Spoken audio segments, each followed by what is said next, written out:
Hi, this is Sophie. In this video I would like to show you how to face paint a really pretty Halloween landscape, including a witch on her broom and lots of other little details.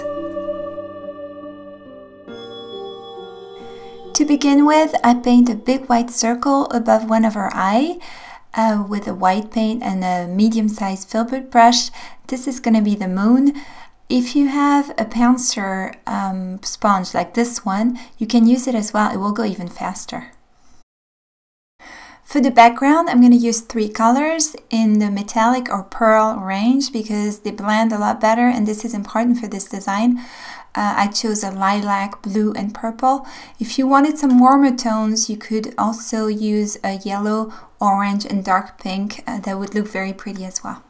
When I choose to apply several colors for the base, I always try to start with the lighter tone because I prefer to build up the darker colors on top of it, and I find it easier too. That's why I'm starting here with the pearl lilac that I apply over the eyelids, the temples, and the forehead area. It's important to avoid putting this color over the white moon, and here's a little trick I use in order to do that. I only load the color on the sharp edge of the sponge, and I grab the sponge on its rounded side. By holding the sponge now very straight, right on the edge of the white circle, I'm able to control very well where I put the color and to prevent the purple from mixing with the white. I am now applying my second base color, which is metallic blue. It's really a beautiful color that I absolutely love because it's very soft and easy to blend. I'm just careful not to cover the lilac completely, but to leave some visible, especially around the edges. So the next color is the dark purple. The idea here again is not to cover up the colors underneath completely, but to let them shine through in order to create a night sky which is uneven with its lighter and darker areas mixing and blending with one another. In order to get a very soft blend, I use the dry side of my sponge to pull the color in the direction I want and get an effect that looks almost as if it had been airbrushed. If you find at this point that your night sky looks a little bit too dark, as I personally do, you can always go back with your lighter color and do some more blending until you're satisfied with the result. It's also a good idea to put the lightest color, in my case the pearl lilac, over the cheekbones to lighten up the whole design. To make some white clouds really quickly, I'm using a stencil that I actually made myself, and I'm explaining how to do this in another video, so if you're interested you can click on the link now. I then hold the stencil very firmly between my fingers over the skin, and I tap gently with a sponge loaded with the color white.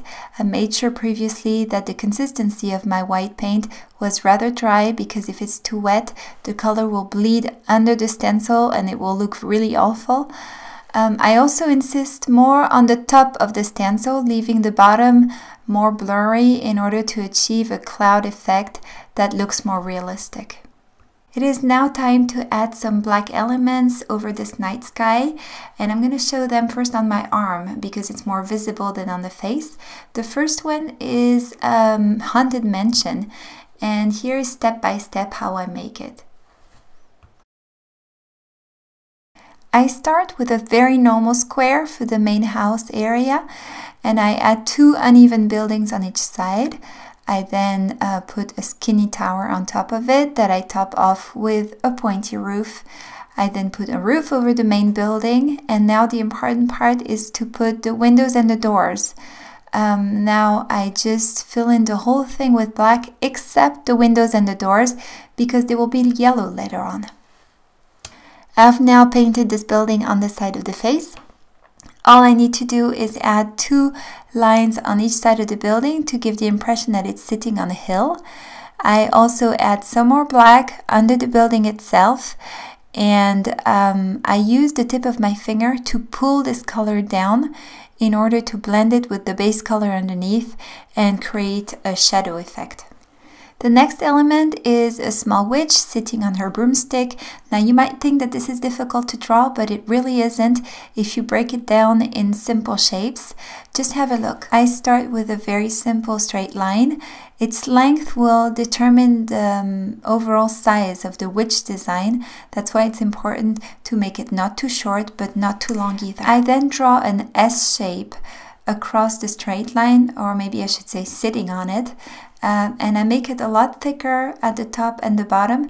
This will be the body of the witch, or rather her dress. Her two arms holding onto the broomsticks are simple straight lines.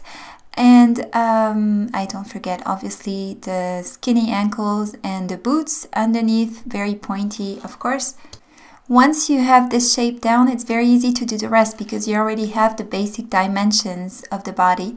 So you just need to add the face with the neck and the pointy hat, the hair flowing in the wind. You will then just need to finalize the broomstick and make it as short or as long as you want. And then you're done. I find that the best placement for this little witch on our design is right on the side of the moon with her broom going over the white area. This makes her very visible because it creates a high color contrast. The last elements are bats, and I'm going to show you two different kinds so that you can choose afterwards which one you prefer, or even do both on the same design, which is what I did. They both start the same with a small teardrops and two rounded lines going upwards on each side of it. These are followed by two further rounded lines going this time downwards, and the main difference between these two bats is that for the first one, the rounded line will be ending towards the inside of the animal, looking like an S shape, and for the other one it will be going towards the outside and the shape will look more like a comma. The bottom of the wings will be pretty much the same for both. It's easier to add some reference dots on each side to make sure that each wing is symmetrical to the other. You will just need then to fill them out in black, maybe make the body a little bit thicker, add some ears, and there you are. So as you can see, I made 3 bats on the side of the face. They are getting always smaller as they get closer to the moon. This creates the illusion that the smaller bats are further away. I decided afterwards to add a few dots of different sizes and shapes in this area. They might be insects or birds or maybe leaves. I leave it up to the imagination. I just wanted to give the impression that all these things and animals are following the trail of the witch. With the small round brush that I just used, it's now time to put some yellow in the doors and windows of the house because there's definitely someone home on Halloween. I'm now taking some white paint on my brush and I'm going to add some stars in the sky, either some starbursts or some simple dots around the clouds. If you would like to know how to make the starbursts really easily, you can watch this in another one of my videos. Just follow the link appearing right now. I'm now going to paint the lips in purple, and I'm going to use the same purple that I used earlier for the base color, this dark metallic purple. I'm personally not a huge fan of dark lipstick, but most girls really love it, so what can I say? It's a must for this design.